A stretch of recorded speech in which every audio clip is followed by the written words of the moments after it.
교재 43페이지입니다.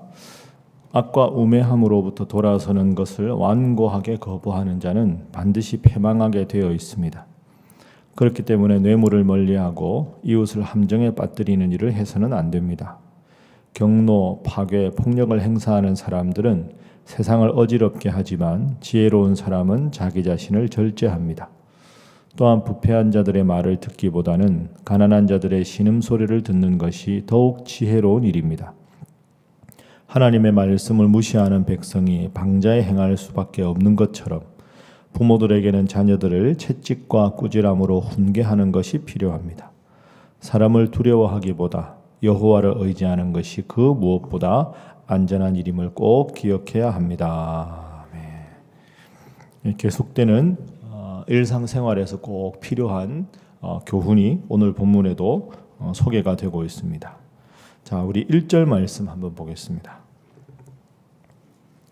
1절 함께 읽습니다. 시작. 자주 책망을 받으면서도 목이 곧은 사람은 갑자기 패망을 당하고 피하지 못하리라. 아멘. 목이 곧다 하는 것은 성경에서 교만하다 하는 뜻이죠. 목이 곧다 하는 건 고개를 숙이지 않는다, 교만하다. 그래서 자주 책망을 받으면서도 고치려고 하지 않고 교만한 사람은 갑자기 패망을 당하고 피할 수가 없다.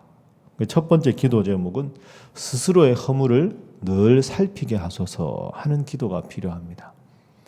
내가 무엇이 부족한가, 스스로의 허물을 하나님 앞에 늘 살피는 자가 되게 하소서. 책망을 받는 건 왜 그럴까요? 자신은 자신을 잘 모르지만 사실은 나를 내가 제일 잘 아는 것 같은데 내가 나를 제일 잘 모릅니다. 그렇죠?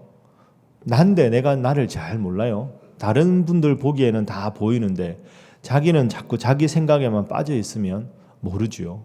물고기가 물을 모르는 것하고 비슷합니다.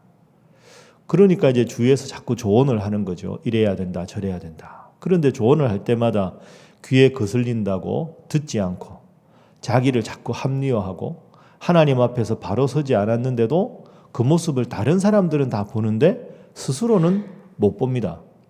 그러다 보면 1절처럼 자주 책망을 받고 조언을 받는데도 목이 곧아서 고치려고 하지 않습니다. 그러다 보면 자꾸 잘못된 방향으로 가다가 어느 날 패망을 갑자기 하게 된다 하는 거죠. 내 마음을 하나님 말씀에 늘 비추고 살피고 내가 하나님 앞에 허물이 무엇이 있는가를 돌이키는 것이 필요하다 하는 겁니다. 그래서 남의 눈에 있는 티를 보기 전에 내 눈에 있는 들보를 먼저 보는 그런 안목이 필요하겠죠.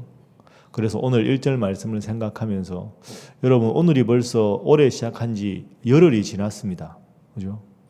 내가 올해 작년과는 다른 걸 마음에 결심하고 기도하는데 과연 얼마나 지키고 있는가, 얼마나 하나님 앞에 좀 더 성숙해졌는가 하는 것을 돌아보아야 합니다. 그리고 1절과 연관해서 하나 또 생각할 건 누군가에게 조언을 하거나 책망을 할 때는 꼭 기도하고 하셔야 합니다. 이것도 못지않게 중요합니다. 왜냐하면 조언을 하는 사람을 말을 듣지 않는 그 사람도 문제인데 조언을 어떤 상황에서 어떻게 하느냐도 참 중요합니다. 그래서 잠언 말씀 중에 경우에 합당한 말은 아로새긴 은쟁반에 금사관이라 이런 말씀이 있습니다. 경우에 합당한 말. 그래서 상대방과 충분히 대화하고 하나님 앞에 조언을 하기 전에, 꾸짖기 전에 기도하고 하나님, 제가 이걸로 관계가 나빠지지 않게 하시고 하나님 지혜를 주셔서 지혜롭게 조언하게 하시고 또 그 조언을 받아들이는 자와 관계가 이것 때문에 나빠지지 않게 하시고 그 자가 하나님 앞에 바로 서는데 도움이 되게 하십시오. 이런 마음으로 조언을 해야 그 조언이 조언으로 받아들여집니다. 그렇지 않으면 조언 의도로 기도하고 조언하지 않으면 그것 때문에 틈이 생기고 관계가 나빠지게 됩니다. 그러다 보면 조언을 하느니만 못한 결과가 생기는 거죠. 사실 사람이 다 연약합니다. 그래서 자기가 하는 일이 꽤 옳다고 생각하고 하는데 그것에 대해서 지적받는 것이 별로 유쾌한 일은 아닙니다. 그러니까 조언을 할 때, 책망을 할 때 상대방으로 하여금 받아들일 수 있는 마음가짐을 갖게 하고 조언을 하는 것. 그게 조언하는 것 이상으로 필요한 거죠. 자녀를 교육할 때도 마찬가지고 여러 경우도 마찬가지입니다. 그래서 마치 나는 그 사람을 위하는 것처럼 느껴지는데 상대방은 그걸 심각한 모욕으로 느끼는 경우가 의외로 많습니다. 위하는 것 같은데 모욕을 받으면 얼마나 상처가 되겠습니까? 그래서 우리 오늘 1절 말씀을 생각하면서 하나님, 조언을 받아들일 겸손한 마음을 저에게 우선 주시고 또 누군가에게 조언을 할 때는 기도하고 지혜롭게 조언하게 하여 주옵소서. 이런 마음이 꼭 필요합니다. 그래서 올 한 해 여러분들 신약 성경 말씀에 할 수 있거든 모든 사람과 더불어 평화하라, 화평하라 이런 말씀도 있습니다. 하나님 앞에 늘 스스로를 살피고 잘못을 지적하더라도 지혜로운 조언자가 되셔서 여러분을 통해서 교회가 바로 서고 가정이 바로 설 수 있는 귀한 한 해가 되시기를 주님 이름으로 부탁합니다. 자, 두 번째는 2절 말씀입니다. 2절 한번 읽어봅니다. 시작. 의인이 많아지면 백성이 즐거워하고 악인이 권세를 잡으면 백성이 단식하느니라. 아멘. 오늘도 2절에 의인과 악인이 나오죠. 의인과 악인은 잠언에서 하나님을 마음 중심에 모신 사람은 의인, 내 마음의 주인이 나라고 생각하는 사람은 악인. 그러니까 의인과 악인은 하나님을 잘 믿는 자와 하나님보다 나를 주인 삼은 자, 이렇게 말할 수 있습니다. 자, 그렇게 생각하고 2절을 다시 읽어보면 하나님 믿는 사람이 많아지면 하나님 안 믿는 일반 백성들이 즐거워하고 하나님을 믿지 않는 사람들이 권세를 잡으면 백성이 단식한다. 이걸 오늘 우리 교회도 적용할 수 있습니다.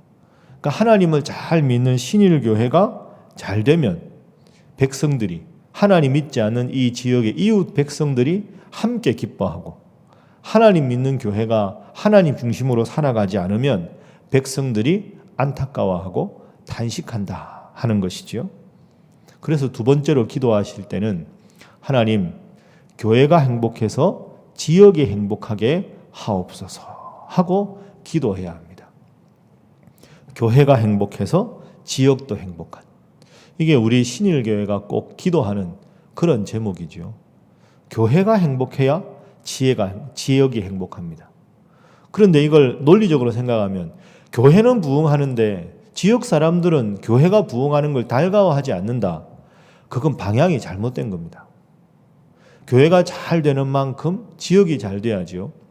사도행전 2장에 보면 초대교회가 성령이 충만해서 모여서 떡을 떼고 함께 찬양하고 기도하니까 주께서 구원받는 백성들을 날마다 더하게 하셨습니다. 왜?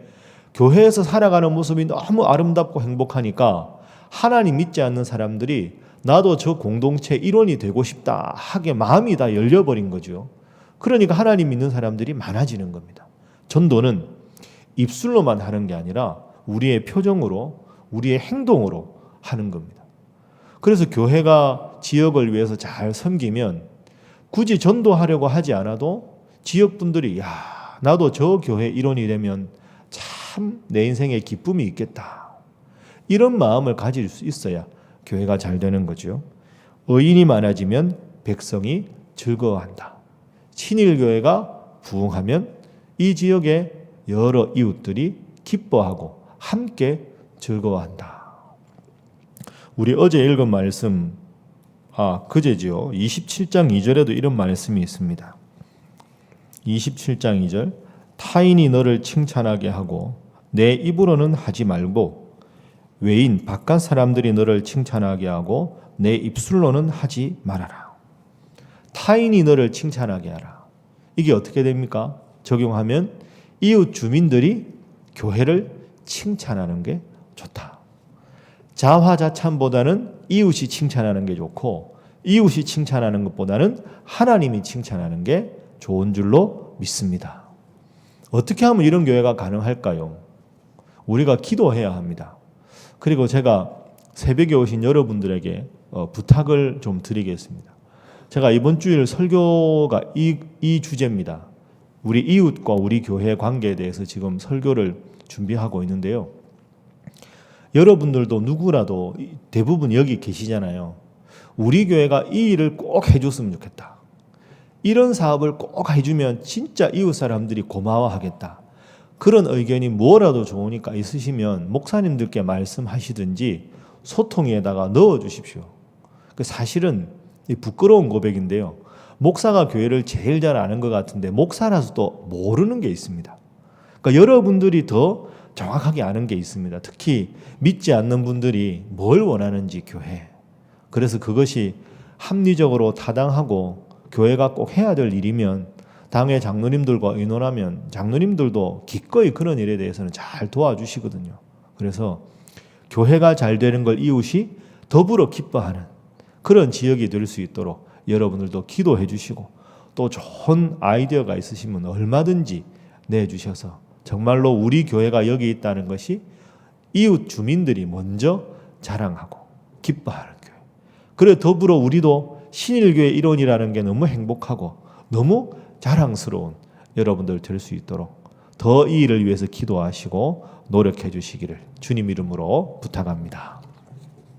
자, 세 번째 말씀은 우리 9절 한번 읽어보겠습니다. 9절.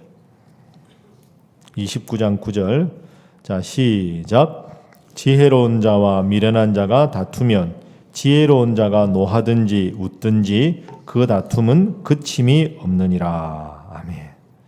지혜로운 자와 미련한 자, 하나님을 중심에 모신 자와 내 자신이 중심에 있는 자, 서로 다투면 어떤 일이 생기느냐? 지혜로운 자가 노하든지 웃든지 하고 다툼은 그침이 없다. 이게 화해가 안 됩니다.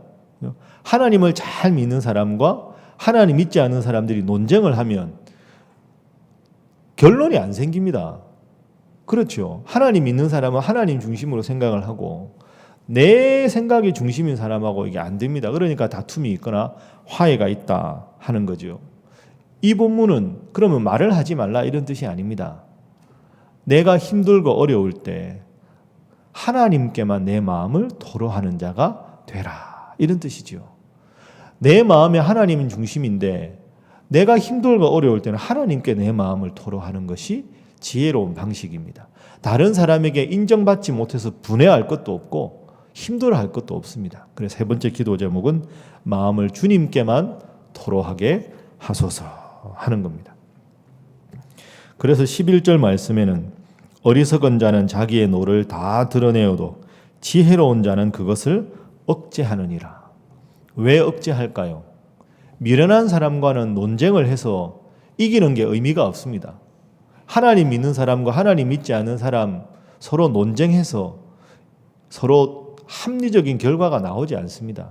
그분도 마음을 열고 하나님께 돌아오려는 마음이 있을 때 그게 가능하지.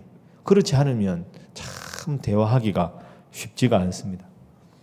그러니 여러분 억울할 때 있으시죠? 답답할 때 있습니다. 때로는 오해를 받을 때가 있고 섭섭할 때가 있습니다. 그럴 때 9절 말씀 기억하십시오. 다투지 말고 화를 내지도 말고 지혜자는 마음의 중심에 하나님이 있으니까 하나님께 위로받으시고 하나님께 치유받으십시오. 그게 맞습니다. 아무리 훌륭한 사람도 이런저런 무시를 당하기도 하고 빈정거림을 당하기도 합니다. 예수님도 보면 세리와 죄인의 친구다. 세리와 죄인은 제일 경멸받던 사람 아닙니까? 그러니까 그 말은 쉽게 말하면 예수님 보고 너는 진짜 그냥 아웃이다, 아웃. 제일 낮은 신분이고 제일 낮은 수준이다. 이런 말을 예수님이 들으신 겁니다. 근데 예수님 그것 가지고 화 안 내셨잖아요. 그러니까 사람에게 바로 서는 것보다 하나님 앞에 내 마음을 바로 세우고 위로받는 것, 그게 중요하지. 다른 사람의 오해나 평가나 그게 결론 쉽지가 않고 그걸로 오해받을 일도 없다는 거죠. 작년에 우리 가을에 김동호 목사님 모시고 부흥성회 한 거 기억하시지요? 참 저는 은혜도 많이 받았고 교회를 저렇게 기도하면서 지혜롭게 하시는구나. 첫날 오셨어요. 오시면 첫날은 이제 인사를 드려야 될 거 아닙니까? 이분은 식사를 안 하세요. 그냥 당뇨가 있으셔서 간단하게 드시고 오시는데 첫날은 대접하겠다고. 근데 그 아드님이 목사님이거든요. 그 제가 알아요. 제가 교수 있을 때 학생이었으니까. 그 전화를 걸어서 아버지 뭐 좋아하시냐 물었습니다. 이게 접대하는 게 쉽지가 않거든요. 그러니까 본인은 슴슴한 거 좋아하는데 짠 거 드실 수도 없고 어떻게 할까 했는데 이분은 또 당뇨라 아주 먹는 걸 조심하신다고. 야, 뭘 사다 드리면 좋아하실까? 그러니까 우리 아버지는 냉면이 뭐 환장을 하십니다. 알았다. 그 요 앞에 평양냉면집 있지 않습니까? 가깝기도 하고. 그 목사님 모시고 냉면 먹고 와서 이제 장로님들 인사하고 설교를 했는데요. 그 이제 대북 사업, 뭐 북한에 대해서 탈북자 사역 이런 거 많이 하시고 그때 염색도 하시고 그 라면집 그 말씀하실 때 저하고 냉면 먹을 때 그러시더라고요. 아, 배 목사님 교회 힘드시죠? 뭐 좋은 일은 없습니다. 뭐 쭉 이야기해서 이제 선배 목사님이니까 조언도 받고 했는데 북한에 관한 탈북자 사역을 많이 하니까 자기를 고정간첩이라고 욕하는 사람들이 많대요. 김동호 목사는 북에서 파송된 고정간첩이다. 근데 처음에 들은 화가 났는데 이제 화가 안 난대요. 하도 들어가지고. 그 제가 어처구니 없잖아요. 고정간첩이라니 목사님 보고. 근데 그 말을 듣는데요. 묘하게 위로가 되는 겁니다. 이게 참 이게 나쁜 게인지 모르겠는데 야 저렇게 훌륭하게 사역하는 목사님도 고정간첩이라는 말씀을 듣는데 저는 제가 30대 아닙니까? 80년대 학번, 60년대생, 386이라 제가 좌익이라는 말도 들어봤고요. 제가 종북 좌파 이야기까지 들어봤는데 고정간첩은 훨씬 심하잖아요. 제가 그 말씀을 들으면서 아 나는 그래도 좀 낫다. 나는 종북 좌파 이야기까지 들었는데 고정간첩은 아직까지 한 번도 못 들어봤거든요. 그러면서도 웃으면서 아 그거 뭐 아무것도 안 하나님 앞에 내가 열심히 주신 사역을 탈북자들 사역을 잘 하는 게 중요하지. 그 저보고도 이런저런 이야기 들리는 거 신경 쓰지 말고 하나님 앞에 바로 서는 게 중요합니다. 그러면서 저한테 웃으면서 이런 말씀하셨어요. 여러분도 마찬가지고 저도 마찬가지고 살아가다 보면 힘들고 어려운 관계에 있는 분들이 있을 수 있잖아요. 그죠? 왜 저분은 자꾸 나를 오해할까? 혹시 여러분 살아가다 그런 분이 있으면 이분이 저한테 그러셨어요. 살아가다 보면 항상 인생에는 천적이 있습니다. 그렇죠. 그런데 천적이라도 익숙한 천적이 좋습니다. 이게 진짜 의미 있는 말입니다. 여러분도 살아가다 보면 직장 생활하거나 하다 보면 이상하게 누구하고 안 맞는 경우 있잖아요. 저 사람만 없으면 잘 될 것 같은데 그게 그렇지 않습니다. 그 사람이 없으면 또 다른 힘든 사람이 생깁니다. 관계라는 게 어떻게 안 그렇겠습니까? 예수님 제자 중에 가룟 유다가 나왔는데 예수님도 얼마나 힘드셨을까요? 근데 평생 목회하신 목사님께서 저보고 혹시 교회를 하다가 앞으로 힘들고 어려운 일이 있거든. 제가 지금 그런 거 아니니까 오해하지 마십시오, 여러분. 그런 일이 있거든. 아, 그래도 하나님께서 이걸 통해서 성숙하게 하시는구나. 그렇게 생각하면 다 감사할 것밖에 없다. 그래서 목회 시작한 지 오래 안 돼서 혹시 어려운 일이 앞으로 생기거들랑 하나님께만 위로를 받고 그렇게 정도를 걸으면 하나님 일을 다 알아서 해주신다. 저도 이미 알고 있는 내용이지만 수십 년 목회한 선배 목사님이 말씀하시니까 그게 더 깊이 와닿았습니다. 말씀 정리하겠습니다. 오늘 말씀은 다 인간관계에 관한 말씀입니다. 조언을 할 때 기도하고 지혜롭게 조언을 하고, 그죠? 그리고 내가 하나님 믿는데 하나님 믿지 않는 사람이나 혹은 믿는 사람이 오해하더라도 화를 내거나 다투지 말고 하나님 앞에 내가 바로 서고 기도하는 것으로 위로받고 그렇게 살아가는 것이 잠언에서 말하는 지혜자입니다. 여러분 새해가 이제 열흘 지났습니다. 올 한 해 여러분 앞길에 꽃길만 가득하면 좋겠지만 혹시 그렇지 않은 일이 있더라도 오늘 말씀 기억하면서 하나님 앞에 바로 선 것으로 위로받고 하나님께서 내 마음을 아시는 것으로 평안을 얻고 그렇게 날마다 주님 주신 평안으로 살아가시기를 주님 이름으로 축복합니다. 함께 기도하겠습니다.